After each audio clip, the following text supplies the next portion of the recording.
সহকর্মীবৃন্দ, মেজর হাফিজ সাহেব ওনার বক্তব্যে একটি কথা বলেছেন। উনি দুদিন আগে যখন এলাকায় গিয়েছেন, উনি কিছু মানুষকে দেখেছে ওনার সামনে। উনি খুব অবাক হয়েছেন।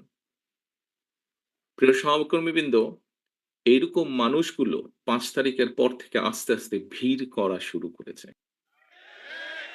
এরকম এখানে আরেকজন বক্তা বলেছেন যে, এই ঘরে যারা উপস্থিত আছেন, খুব সম্ভব মঈন খান সাহেব বলেছেন ওনার বক্তব্যে, যে এই ঘরে যারা আপনারা উপস্থিত আছেন, আমাদের দেশনেত্রী থেকে শুরু করে আমাদের গ্রামের প্রতি শেষ কর্মীটি পর্যন্ত প্রত্যেকটি মানুষ বিগত ১৫ বছরে, ১৬ বছরে, আমরা 111 থেকে ধরলে আরো লম্বা সময়, আরো ২ বছর সময়, কিভাবে আপনারা অত্যাচারিত হয়েছেন, নির্যাতিত হয়েছেন। বাংলাদেশের পত্র-পত্রিকাগুলো, যেই পত্র-পত্রিকাগুলো সহজে আমরা বলতাম, কথার ছলে আমরা বলতাম বিএনপির ভালো নিউজ করে না। সেই পত্র-পত্রিকাগুলো লিখেছে তারা যে কিভাবে আমাদের নেতাকর্মীরা হাতকড়া পরা অবস্থায় জেলের ভিতরে মারা গিয়েছে।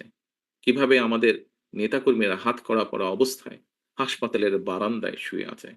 প্রিয় সহকর্মীবৃন্দ, এই ঘটনাগুলো, এই দৃশ্যগুলো নিশ্চয়ই আপনারা ভুলে যাননি।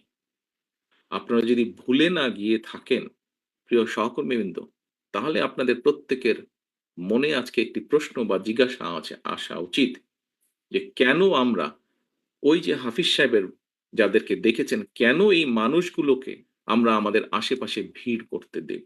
কারণ শহীদ রাষ্ট্রপতি জিয়া রহমানের প্রতি এখনো যে মানুষের ভালোবাসা, শ্রদ্ধা আছে, সেটিকে ধরে রাখার দায়িত্ব আমাদের।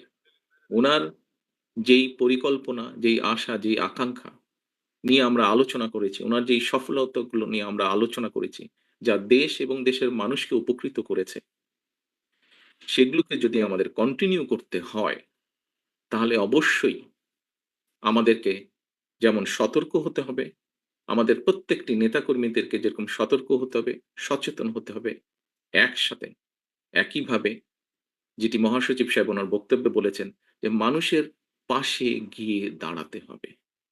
হাফিজ সাহেবের আবারও উদাহরণটি আমি টানতে চাই। ওই যে মোটরসাইকেল বহর, আপনারা বিগত ১৬-১৭ বছর অনেকভাবে নির্যাতিত হয়েছেন। আমরা মোটামুটি একটি গড় হিসেবে জানি, বাংলাদেশ জাতীয়তাবাদী দলের ৬০ লক্ষ নেতাকর্মীর নামে বিভিন্নভাবে মিথ্যে গায়েবী মামলা আছে, নির্যাতিত, অত্যাচারিত। শুধুমাত্র জুলাই-আগস্ট মাসে যে আন্দোলন, জনগণের যে আন্দোলন, সেখানে বাংলাদেশ জাতীয়তাবাদী দলেরই প্রায় ৫০০ মতন নেতাকর্মী শহীদ হয়েছেন। বহু হাজার, শত হাজারের মতন নেতাকর্মী বিভিন্নভাবে জখম হয়েছেন। আমরা কি এতগুলো বাংলাদেশ জাতীয়তাবাদী দলের নেতাকর্মীরা যারা অত্যাচার, নির্যাতন সহ্য করেছে, এই যে ৬০ লক্ষ মানুষ বা তারও বেশি সংখ্যক মানুষ, আমরা কি ওই মোটরসাইকেল বহরের যারা, তাদেরকে সুবিধা দেওয়ার জন্য এই অত্যাচার, নির্যাতন সহ্য করেছি? অবশ্যই নয়, অবশ্যই নয়। সহকর্মীবৃন্দ, মানুষ হিসাবে আমরা বিভ্রান্ত হয়তো হতেই পারি।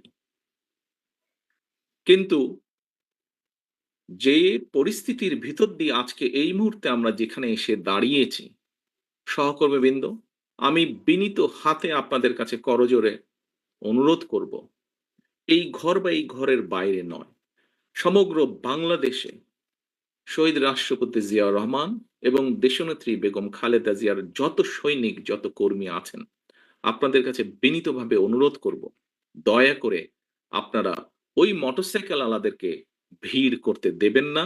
দয়া করে আপনারা নিজেদের প্রত্যেককে, দয়া করে আপনারা শহীদ রাষ্ট্রপতি জিয়াউর রহমানের জানাজার চিত্রটা মনে করবেন এবং দয়া করে আপনারা বিভ্রান্ত হয়ে বিভ্রান্তিকর কোনো কাজ করা থেকে বিরত থাকেন।